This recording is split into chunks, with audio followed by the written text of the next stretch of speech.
편견도 거짓도 없이 항상 변함없는 사랑으로 우리들을 돌아봐 주시고 때로는 위로로 때로는 확신과 큰 구원으로 우리에게 보여주시고 가르쳐 주시는 참 좋으신 하나님 아버지 은혜를 감사를 드리며 이 시간에도 저희들이 예배 자리에 나올 수 있도록 인도하여 주심을 감사드립니다.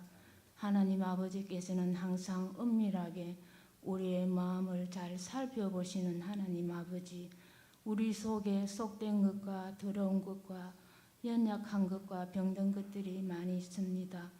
주의 보혈로서 정결하게 깨끗하게 하여 주시고 주님을 깊이 사랑하는 마음으로 하나님 아버지 앞에 예배드릴 수 있는 귀한 시간 되게 하여 주시기를 간절히 원합니다. 하나님 아버지, 저희들 사순절 기간을 보내고 있습니다. 이 기간만큼이라도 하나님을 뜨겁게 사랑하며 하나님의 말씀을 묵상하며 기도에 깨어 있을 수 있도록 인도하여 주시기를 원합니다. 무엇보다도 우리의 마음속에 우리가 너무 많이 차서 주님이 우리 안에 편히 계실 수 있지는 않는지 하나님 돌아보게 하여 주시고 사순절을 통하여 저희들이 주님의 십자가 밑에 나아가 우리의 고단하고 무거운 짐들을 주님 아버지 앞에 다 내려놓고 아버지께서 우리에게 주신 십자가 불평하기보다도 믿음으로 주님을 따라갈 수 있는 은혜를 더하여 주시기를 간절히 원합니다. 하나님 아버지, 하나님께서는 세상을 지으시고 다스리시는 줄로 압니다. 이 나라를 굳게 세워주시고 이 땅에 세워진 모든 교회 공동체를 하나가 되게 하여 주시기를 간절히 원합니다. 하나님께서는 화평의 하나님이시라 주님의 십자가를 통하여 둘이 하나가 되게 하시고 중간에 막힌 담도 하시며 하늘에 있는 것이나 땅에 있는 것이나 다 통일되게 하는 것이 아버지의 마음인 줄로 압니다. 우리 또한 이것을 날마다 깨달아 기도하며 사랑으로 연합할 줄 아는 주의 택한 백성들이 곳곳에 세워질 수 있도록 주님 인도하여 주시기를 원합니다. 하나님께서는 이 땅에 많은 교회를 세웠습니다. 그 교회를 세워준 것은 세상을 구원하기 위함인 줄로 압니다. 하나님, 우리에게 크신 은혜를 더하여 주셔서 교회 밖의 사람들이든 장애인들이든 저희들이 깊이 관심을 가지고 돌아볼 수 있는 은혜를 더하여 주시기를 간절히 원하며 항상 우리의 삶의 주인이 되어주시는 예수님 이름으로 감사 기도드리옵나이다. 아멘.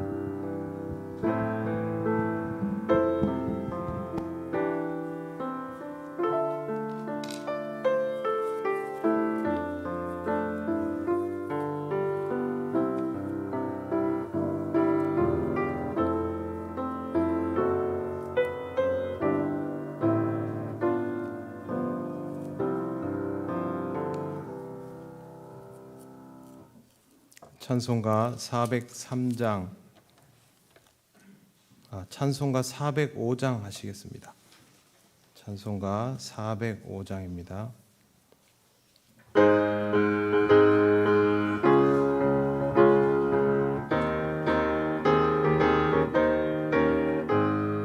주의 친절한 팔에 안기세 우리 마음이 평안하리니 항상 기쁘고 복이 되겠네.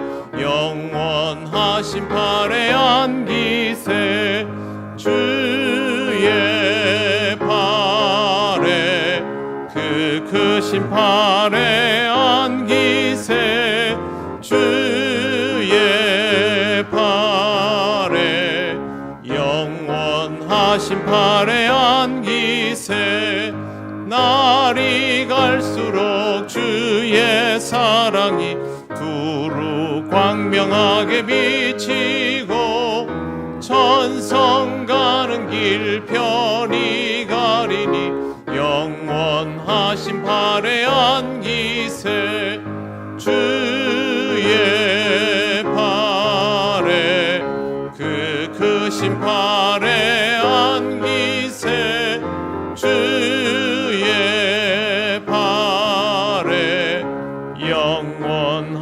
발에 안기세 주의 보좌로 나아갈 때에 기뻐 찬미 소리 외치고 겁과 두려움 없어지리니 영원하신 발에 안기세 주의 발에 그 크신 발에 안기세 주의 발에 영원하신 발에 안기세. 하나님 말씀 누가복음 4장 16절에서 20절입니다. 이 말씀은 신약성경 94쪽에 있습니다.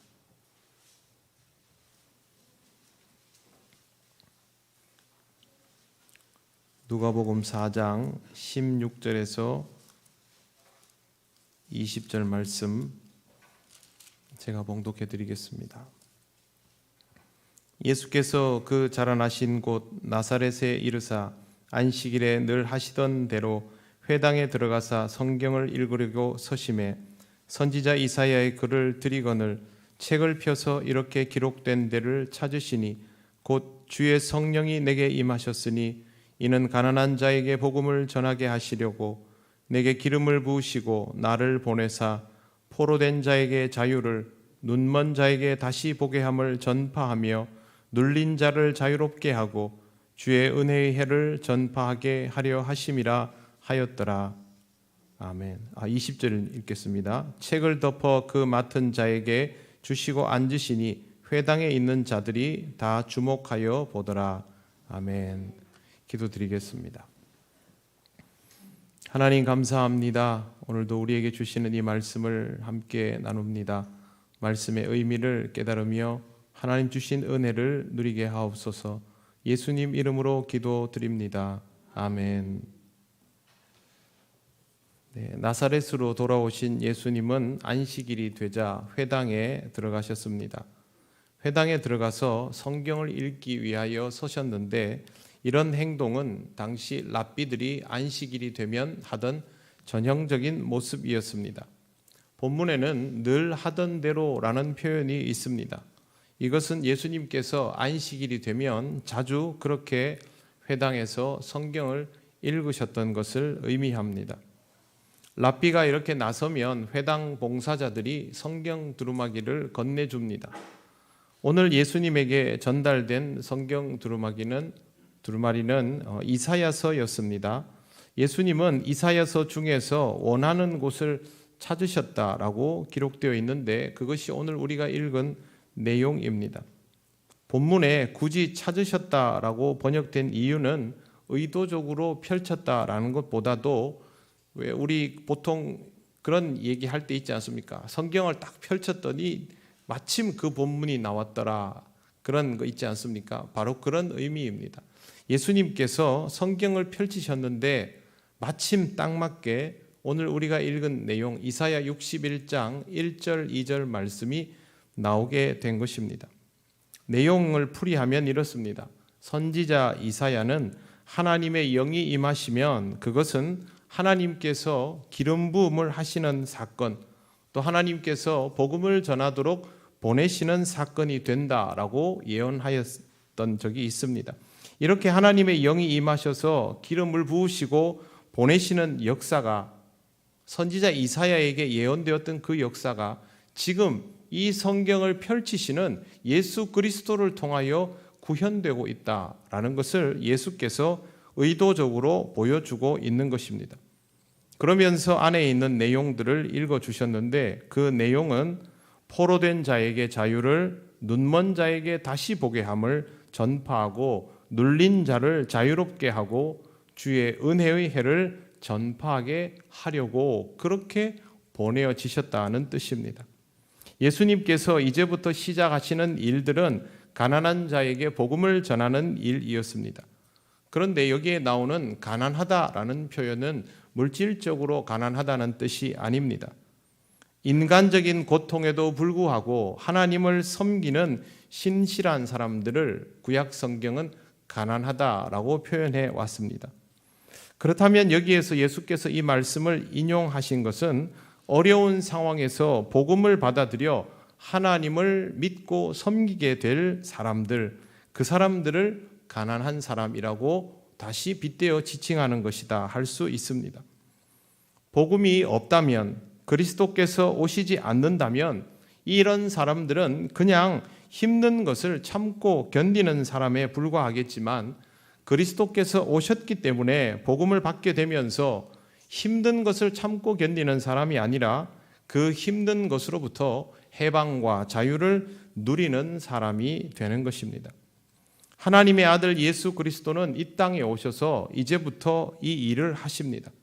이 일로 인하여 정말 포로된 자는 자유를 누리고 눈먼 자는 다시 보게 되고 눌린 자에게도 자유가 주어지고, 결핍이 있다면 그 결핍이 해소되고, 장애가 있다면 그 장애로 인한 고통이 극복되는 것임을 알 수 있습니다. 이것이 바로 주님이 하시는 일입니다. 우리는 이것을 어떻게 받아들여야 할까요? 성령께서 우리에게 임하시면 이것이 바로 우리의 일이 되어야 합니다. 우리에게 기름이 부어지고 우리가 보내심을 받게 되면 우리가 복음을 전함을 통하여 이러한 일들을 선포하고 이루어갈 수 있어야 하는 것입니다. 이것이 바로 우리가 크리스천이라고 불리워지는 이유입니다. 이 일을 진심 다해 하기 위해 먼저 사람들을 대하는 마음가짐이 달라져야 하고, 그것이 주님 닮은 모습이어야 하기 때문에 오늘 낮에 여러분에게 거기에 해당되는 말씀을 전한 바 있습니다. 오늘 저녁에 함께 나눈 이 말씀도 그것을 확인하는 내용입니다. 주님께서 오신 그 이유를 우리도 온전히 이해하고 받아들이며 그것이 우리 삶의 이유가 되도록 해 나가야 하기 때문입니다. 이러한 것들을 앞으로 더욱더 의식하면서 살아가시기를 바랍니다. 저는 여기에 있는 이 글귀를 볼 때마다 처음에는 되게 설렜는데요, 그 다음부터는 부담이 됩니다. 볼 때마다 부담이 됩니다. 대신에 볼 때마다 기도를 하게 됩니다. 정말 내가 한 사람을 살려야 하겠고, 한 사람을 도와야 하겠고, 한 교회를 살피고 지키는 사람이 되어야 하겠구나. 그러면서 들었던 생각이 우리가 그리스도인으로 해야 할 일들이 있구나, 많구나 라는 것이었습니다. 올해는 이런 마음을 가지고 지금 시간들을 보내오고 있습니다. 우리에게 주어진 여건들은 분명히 좋지 않고 우리의 인식도 하루아침에 바뀌는 것은 아니지만, 그럼에도 불구하고 하나님께서 우리로 하여금 깨닫게 하시고 움직이게 하시고 그렇게 하시는 것은 우리가 이러한 경험들을 통하여 기쁨과 은혜를 풍성히 누릴 수 있도록 역사하시는 것임을 믿습니다. 오늘도 조금의 인식의 변화를 위해서 또 주어진 시간을 통해 저와 여러분이 또 귀한 것들을 배우고 좀 더 나은 그리스도인의 모습으로 성장해 나가면 좋겠습니다. 앞으로 더욱 성숙해져가는 우리 통영교회가 될 수 있도록 많이 배우고 익히시고 아름다운 성장과 성숙을 이루어 가시기를 바랍니다. 기도드리겠습니다. 하나님 감사합니다. 부족한 우리를 구원하여 주실 뿐만 아니라 의롭다 하시고 영화롭게 하여 주심을 감사합니다. 하나님의 영화로움을 헛되이 하지 않는 우리가 되기 위하여 주의 말씀을 통해 날마다 배우며 주님 주신 모든 것들을 통하여 성장해 나갈 수 있기를 원합니다. 정말 누군가를 도우며 지킬 수 있는 사람, 우리 자신들을 아름답게 세워갈 수 있는 사람 되게 하여 주시옵소서. 감사드리며 예수님 이름으로 기도드립니다. 아멘. 네, 이제 장애 인식 개선 교육을 위해서 강사 선생님을 먼저 소개를 드리고 모시도록 하겠습니다. 강사는 보통 밑에서 가까이 뵈면 좋은데 지금 코로나로 인해서 비대면이 불가피한 상황이라서 앞에 있으면 마스크를 쓰셔야 되고 해서 오늘은 위에 단에서 강의를 하도록 그렇게 말씀을 드려두었습니다. 조중금 선생님은 통영시 장애인 가족지원센터장으로 일하고 계시고 전국 장애인 부모 연대가 있습니다. 경남 지부의 느티나무 통영시 지회장으로 일하십니다. 그리고 장애 인식 개선 교육 강사이신데 교회에서는 이런 것들을 청하는 기회가 사실상 거의 없었기 때문에 선생님도 낯설은 부분이 있습니다. 우리도 이제 이러한 것들을 시작하는 단계입니다만 우리에게 인식의 전환이 필요하여서 마련한 자리이기 때문에 함께 또 소통하면서 귀한 것을 배울 수 있으면 좋겠습니다. 선생님 올라오시죠.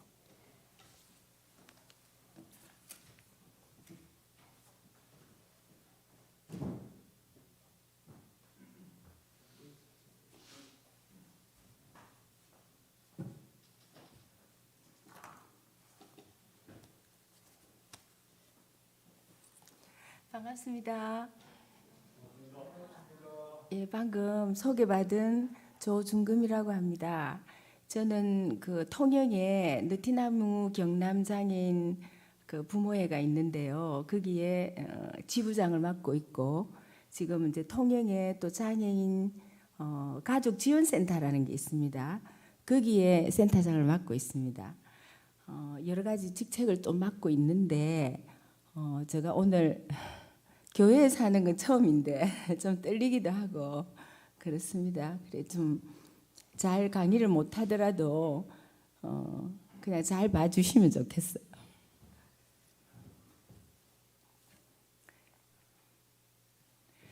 강의를 시작하기 전에 먼저 동영상을 잠깐 보고 강의를 시작할 건데 지금 이 동영상은 통영에 그 발달장애인 주간활동서비스센터 행복한 하루라는 데가 있습니다. 이 그 센터는 뭐냐면 그 발달장애인인데 학교를 졸업하고 갈 데가 없어요. 그래서 이런 분들이 학교를 졸업하고 취업도 안 되고 이런 분들이 모여서 서비스를 받는 곳이거든요. 그래서 이분들이 하루 종일 의미 있고 보람된 하루를 보내기 위해서 있는 장소가 행복한 하루인데 거기에서 작년 9월 6일부터 10일 동안에 했던 그 프로그램을 잠깐 구경하고 제가 오늘 장애에 대해서 장애 유형에 대해서 장애란 무엇인가 이런 주제를 가지고 설명을 드리도록 하겠습니다. 이걸 좀 눌러주셔야 되는데 여기 예.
당장 시계도 사주시면 사신다.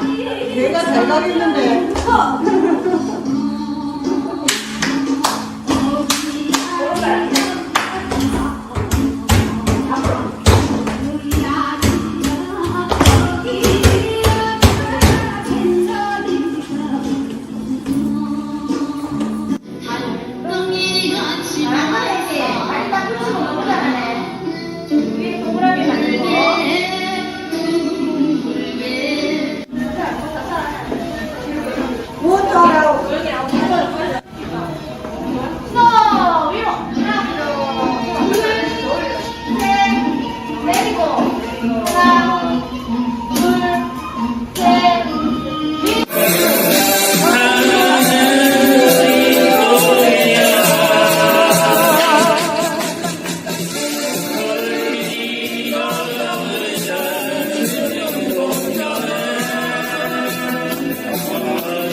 그렇죠.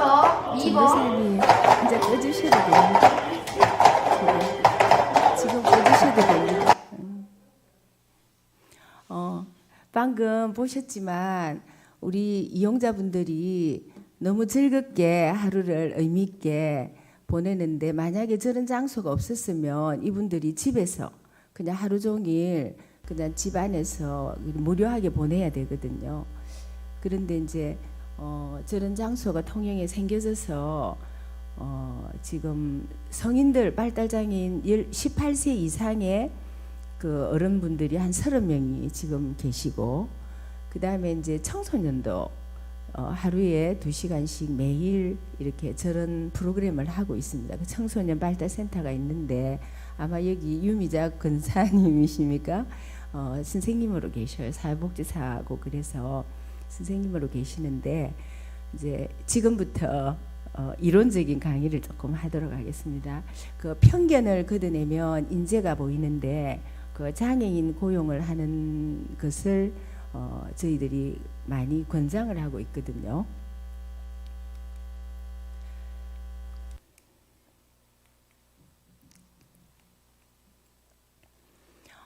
저는 아까도 소개를 했지만 지금 이제 그 직장 내 장애인 인식 개선 강사를 하고 있고 그 옆에 보이는 저 아들이 저희 둘째 아들입니다. 둘째 아들인데 발달 장애인이면서 1급 중증 장애인입니다. 그래서 저희 아이가 처음부터 낳았을 때는 그러지 않았어요. 너무 정상적으로 태어났고 1년 동안 아무 문제 없이 잘 컸습니다. 잘 컸는데 3살쯤 되니까 표가 나기 시작했어요. 표가 나기 시작했고 저는 그 모태신앙입니다. 모태신앙인데 제가 아이가 4명인데요.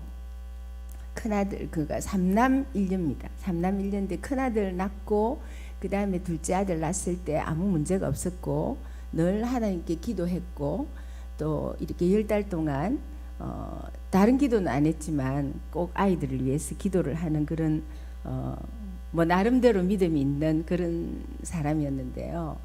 한 3살쯤 되니까 이제 아이가 이상한 그 대답도 안 하고 엄마 아빠 하다가 어느 날 멈춰버리고 또 언어라는 게 겨우 할 수 있는 게 아무런 그 말을 못 하고 원숭이처럼 이상한 소리를 내고 그래서 정말 제가 벌을 받았는갑다 이렇게 생각을 했어요.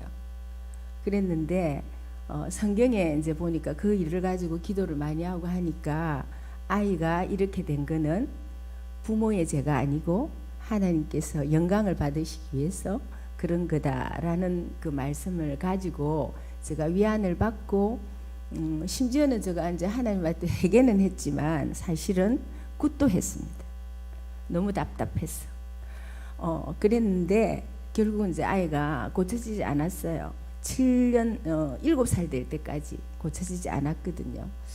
그래서 학교를 보내려고 하니까 통영에 이런 아이들을 보낼 그 학교가 없었어요. 학교가 없어서 이제 그때부터 하나님께서 이런 아이를 통해서 우리 예수 믿는 사람들이 어떤 일을 해야 되는 것을 보여주셨거든요. 그건 조금 이따가 말씀을 드릴게요. 그래서 이제 저는 주로 직장에 가서 장애 인식 개선 강사를 강의를 합니다. 그래서 우리 이런 장애인들도 고용을 해서 소득을 창출하고 소득을 벌어서 세금을 내고 일자리를 주는 이런 것들을 권장하고 다니는데요. 이게 법정 의무 교육입니다. 반드시 사업체는 이 교육을 받아야 되고 1년에 한 번 받지 않으면 과태료를 300만 원을 물리고 있어요. 그리고 반드시 민간 사업체나 그런 공공기관에서는 장애인을 의무적으로 고용하도록 이렇게 법적으로 정해놨습니다. 그래서 그런 강의를 하러 다니고 있습니다. 그럼 장애란 무엇일까요? 장애라고 하면 우리가 이제 생각나는 게 장애 이렇게 하면 먼저 떠오르는 게 있잖아요. 아, 몸이 불편한 사람, 아니면 휠체어, 아니면 뭔가 도움을 필요로 하는 사람, 이런 식으로 생각이 나죠. 그 다음에 저는 어릴 때 충렬 초등학교를 다녀서 이 골목을 너무 많이 다녔습니다. 근데 그 명정동 쪽에 올라가면 그 장애인이 하나 있었어요. 장애인이 있었는데 남자였는데 막 침을 막 많이 흘리고 다녔어요. 막 흘리고 우리가 가면 그 침을 막 뿌리는 거예요. 그러면 우리가 막 소리를 치면서 도망을 갔던 그런 기억이 있거든요.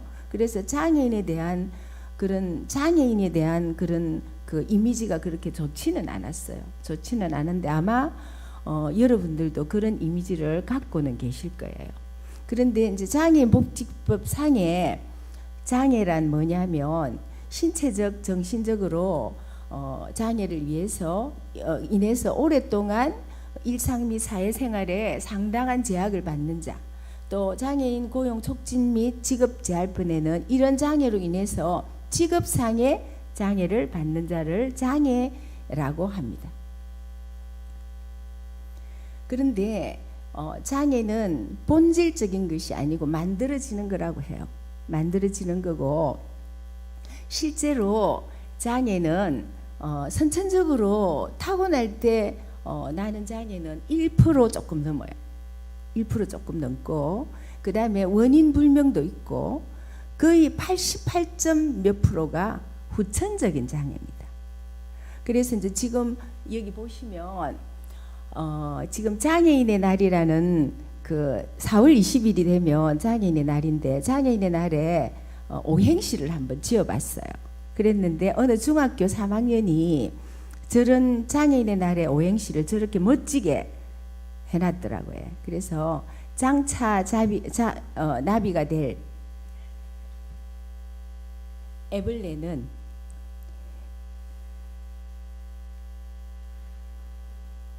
인간들의 무관심 속에서도 의지를 가지고 날아가는 꿈을 꾼다. 이런 아주 정말 장애인들의 직업과 관련되고 희망을 주는 이런 오행시를 썼더라고요. 그래서 제가 저걸 보고 모티브를 얻어가지고 사업 계획서를 쓰면서 그 사업 계획서 제목을 만들어서 그게 통과되어서 지금 그 애벌레의 꿈이라고 하는 카페 프로그램실을 지금 하고 있어요. 그래서 하나님께서 이런 장애 일을 하는 것을 너무 기뻐하시기 때문에 순간순간 그런 영감을 주셔서 주변에 돕는 사람들을 많이 붙여주는 걸 제가 많이 느꼈습니다. 그런데 오늘은 장애를 가진 사람의 정확한 이름을 확실히 알고 가시면 좋겠어요. 우리 장애를 가진 사람을 뭐라고 할까요? 보통 장애를 가진 사람을 뭐라고 하나요? 우리 경빈이 한번 얘기해 보세요. 비장애라고 합니까? 장애를 가진 사람을 뭐라고 하시죠? 혹시 아시는 분? 장애우라고 많이 들어보셨죠? 장애우라고는 몇 년 전에 했는데 장애우는 정확한 명칭이 아니고 장애인입니다. 이제부터는 우리 장애를 가진 분들을 장애인이라고 하면 됩니다. 그러면 장애를 가지지 않는 분들은 뭐라고 해야 될까요?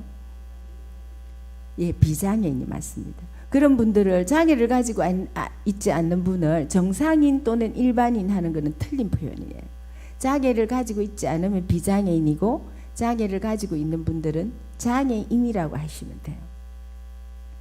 그래서 장애인이 정답이죠. 그 다음에 장애를 가지지 않는 사람은 비장애인이라고 호칭을 불러주는 게 정확한 표현입니다. 그런데 이제 이 장애가 사회 관점이 자꾸 변화되면서 장애에 대해서 사람들이 생각을 하기 시작했어요. 생각을 하기 시작했는데 저기 그 마크를 보시면 제일 처음에 있었던 그 국제 표준화 기구 그 마크를 보시면 휠체어에 그냥 장애인들이 앉아 계시죠. 그냥 수동적이에요. 그런데 그 옆에 걸 보시면 어때요? 그 장애인이 휠체어를 직접 밀려고 가려고 하고 있죠. 그런데 마지막은 장애인들이 기뻐하면서 또 장애를 받아들이면서 이런 활동적인 모습을 보게 됩니다. 그래서 이런 사회 관점이 많이 변화가 되었죠. 그래서 지금 통영교회에서도 너무 이제 새로운 시도인데, 사실은 교회에서 장애에 대해서 인식을 가지고 장애에 대한 인식이 개선돼야 되는 것은 맞아요. 이제 지금부터는 제가 교회라서 사실은 직장 내 개선 강의를 할 때는 제가 저의 간증을 잘 못해요. 왜냐하면은 그 종교적인 색이 너무 띄기 때문에. 근데 저는 여기 교회 왔기 때문에 장애에 관련된 저의 간증을 얘기를 하려고 합니다. 그래서 제가 이제 아이를 그 7살 정도 돼서 학교를 보낼 데가 없었어요. 학교를 보낼 데가 없어서 이걸 어떻게 하면 우리 아이를 학교에 보낼 수 있을까? 일반 학교는 도저히 못 가죠. 왜냐하면 말도 못하고 밖에 나가면 옷도 벗고 다니고 물을 묻으면 옷을 벗어버리고 이런 정말 사람이라고 할 수 없는, 정말 원숭이라고 생각하면 딱 맞을 정도로 그랬었거든요. 그래도 학교는 의무 교육이니까 가야 되잖아요. 그래서 이제 또 어느 사람이 또 옆에 왔어요. 와서 그런 걸 하려고 하면 개인으로 하는 건 어려우니까 부모회를 창설하세요. 이런 얘기를 해주더라고요.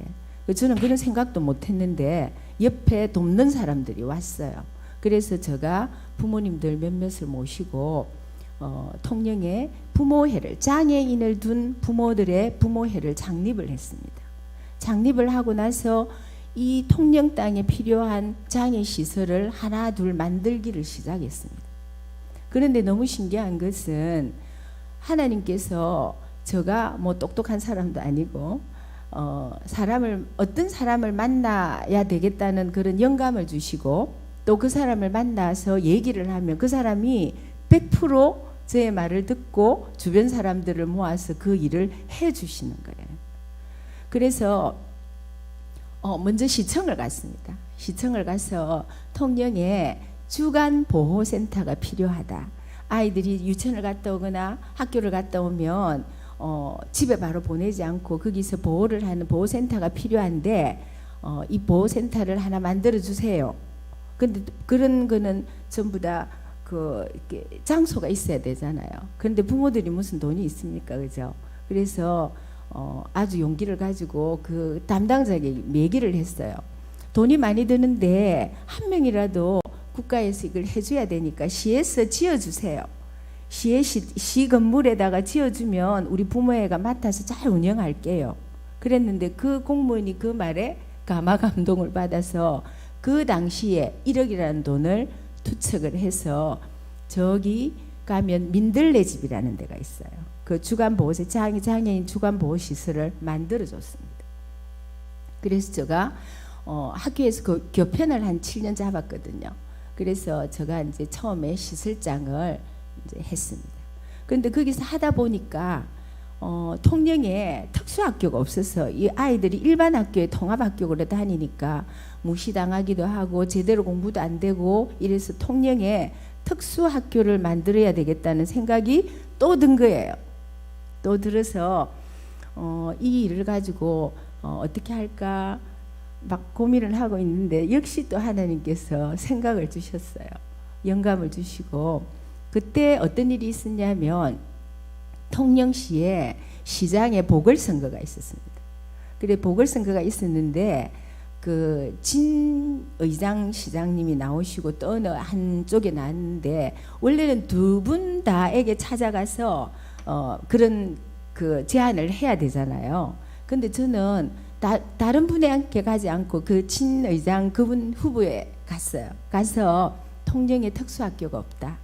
통영에 발달장애인이 너무 많다. 그런데 갈 데가 없어가지고 순회 교육도 하기도 하고 이 학교가 필요하다. 그러니까 그분이 그런 사실을 몰랐대요. 통영에 그런 사실을, 그런 실정이, 그런 사정이 있는 줄 몰랐고 다시 전하고 오기를 그거를 자기 그 선거 공약에 넣어도 되겠냐고 물어보더라고요. 그래서 5가지 선거 공약을 드렸어요. 첫째로 장애인 복지관을 통영 땅에 건립해 주라.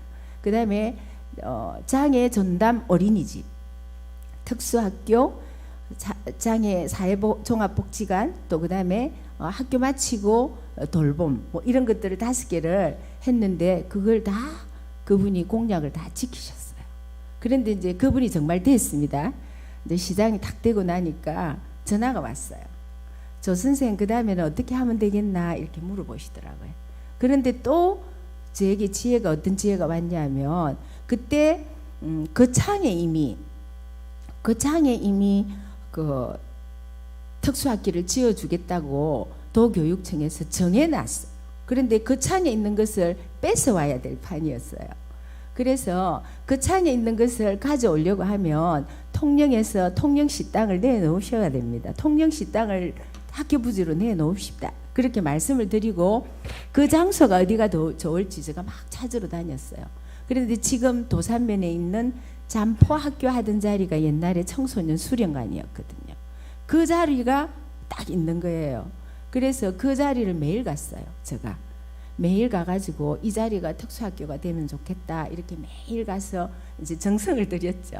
그랬는데 정말 그분이 그러면 그거를 시땅을 그 특수학교 부지로 내놓겠다고 하시고 그게 일본 내 그 제1동포가 기증한 땅이거든요. 그 땅을 다시 용도 변경을 하기 위해서 이 진 시장님이 일본까지 갔다 오셨어요. 그래서 저 잠포학교가 만들어졌습니다. 그런 다음에 하고 나니까 이제 필요한 게 뭐였냐면 통영에 먹고 자는 시설이 없다 보니까 이게 조금 심한 중증 이런 친구들은 부모님들이 아이를 감당이 안 돼가지고 외지로 다 보내는 거예요.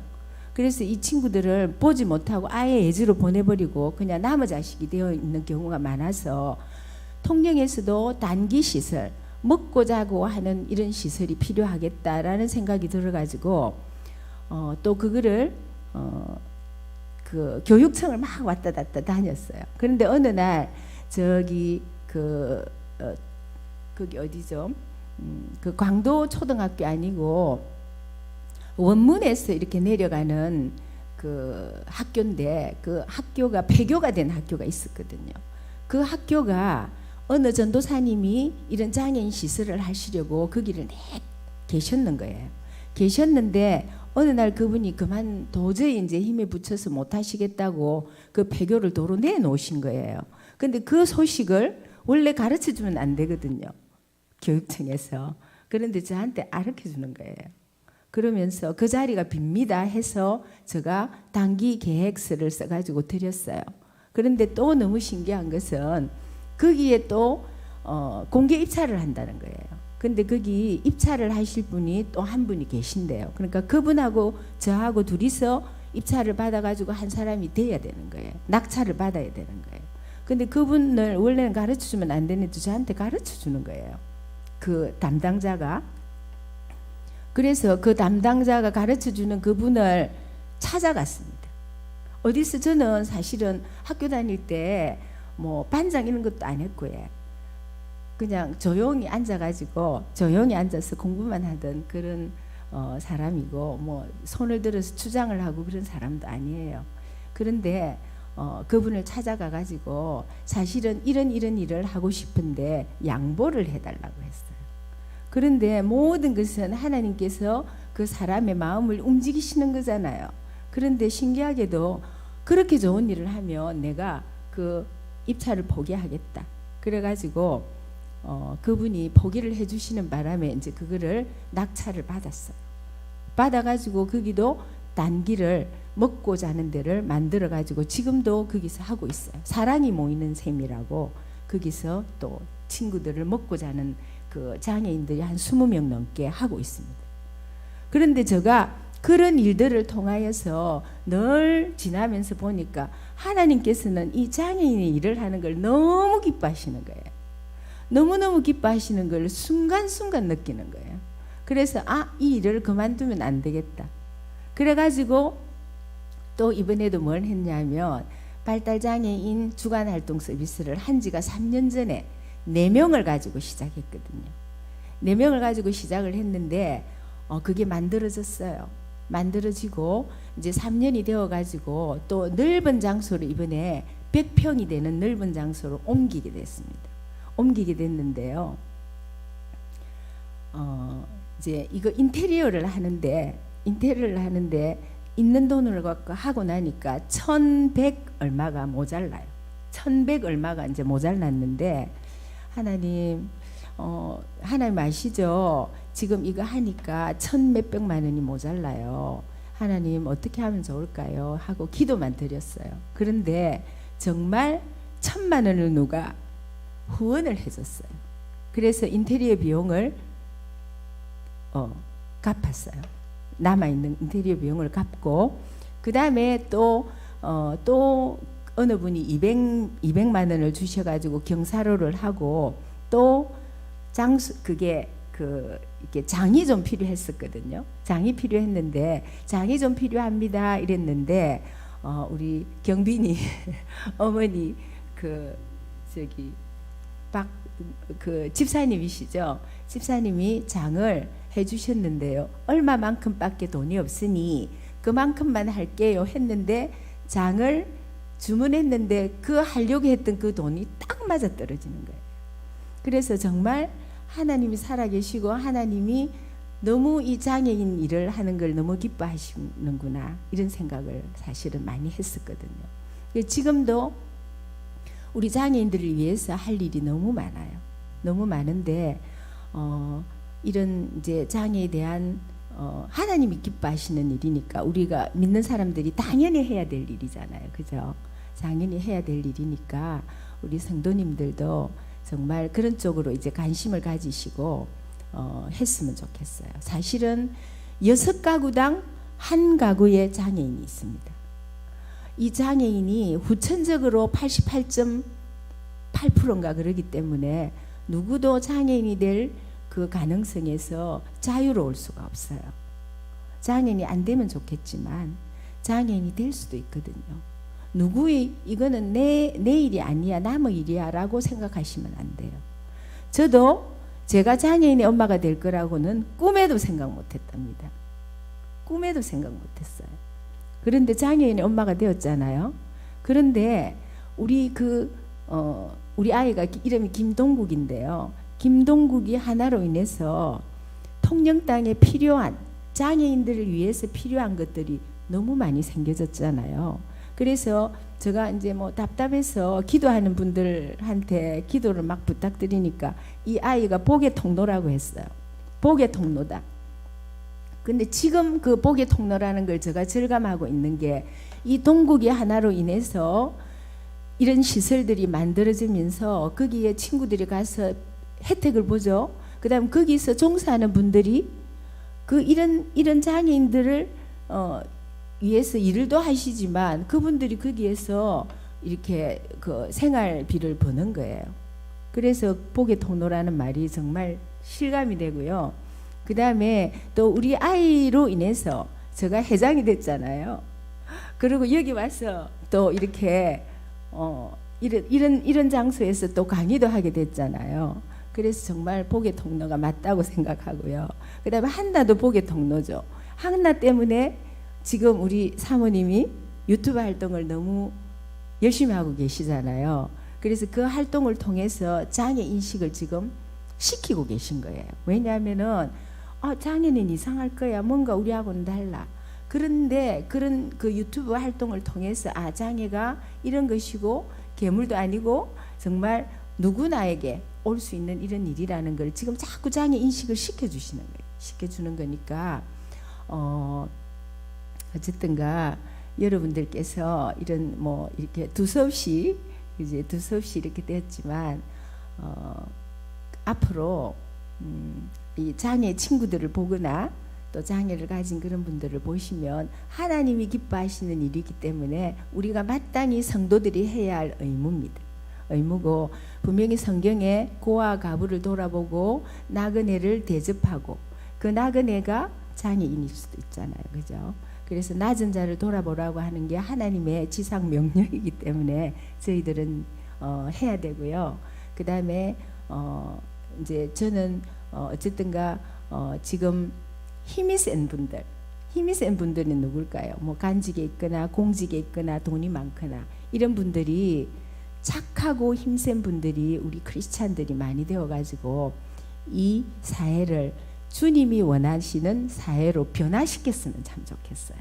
그래서 또 제가 뭐 기도하는 일이 하나 있는데 어쨌든 이 사회를 변화시키고 하나님의 나라가 속히 올 수 있도록 늘 기도하고 있습니다.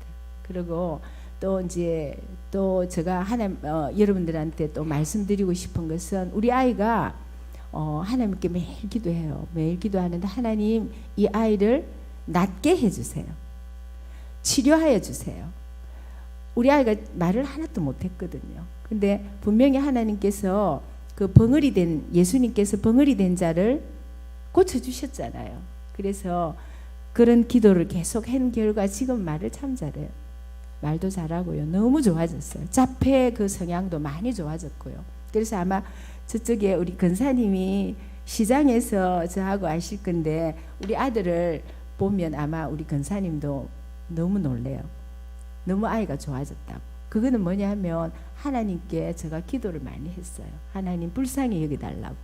그래서 이 아이가 좋아져야 하나님 영광을 돌릴 수 있다고.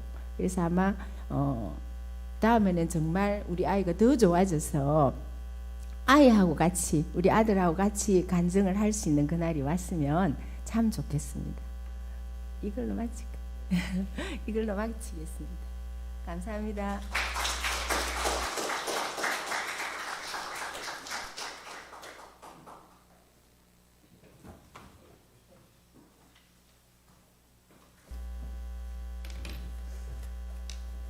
네, 저도 이제 장애를 가진 아이를 키워왔지만 사실은 동국이하고 우리 한나가 굉장히 비슷한 유형입니다. 근데 저는 목회를 하는 일에 전념했지만 우리 조중금 선생님은 사실 통영에 있는 장애인 시설들의 기반을 거의 혼자서 다 닦으신 셈입니다. 신앙 없이는 못할 일이었는데 어머니의 마음과 신앙이 이런 일들을 있게 했고 앞으로도 선생님은 그 일들을 계속 하실 것 같습니다. 사실 통영의 규모에는 지금 통영에 있는 장애인 시설들이 갖추어져 있기가 어렵습니다.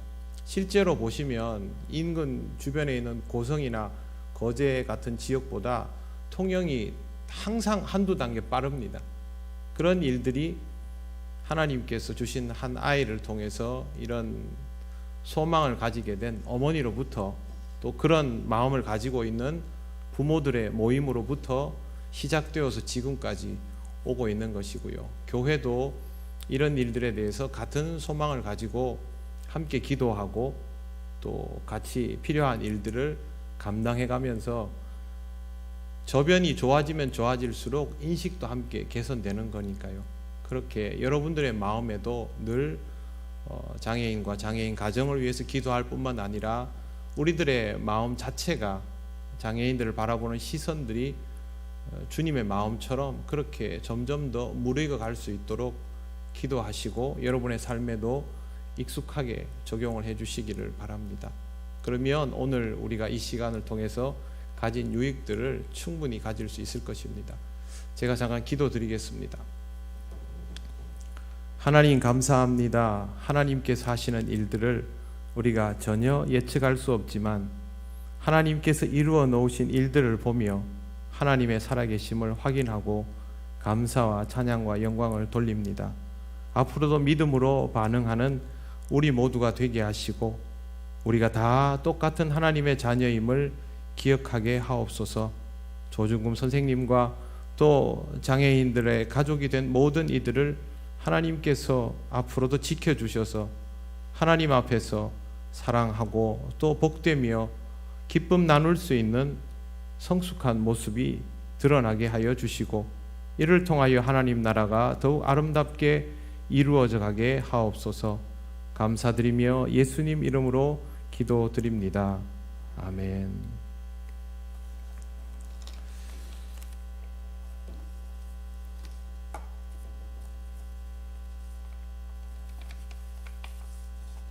저도 부탁을 드렸지만 처음이라 하셔서 저도 긴장을 했거든요. 귀한 이야기 해주셔서 감사합니다.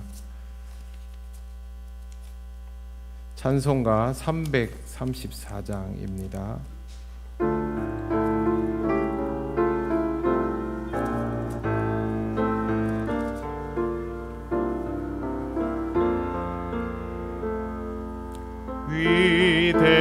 위대하신 주를 나 기억하겠네. 언약하신 대로 날 인도하시네. 저 단비와 같은 은혜 늘 내려주시니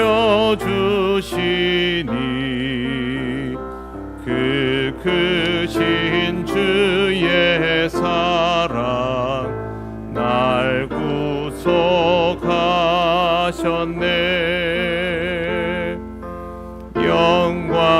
영광스러운 주를 나 기억하면서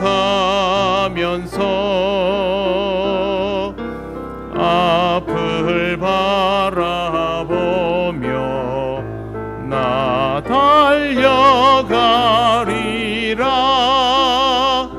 주 우리와 함께하며 늘 동행하시니 성령의 능력으로 섬기게 하소서. 교회의 머리 되신 주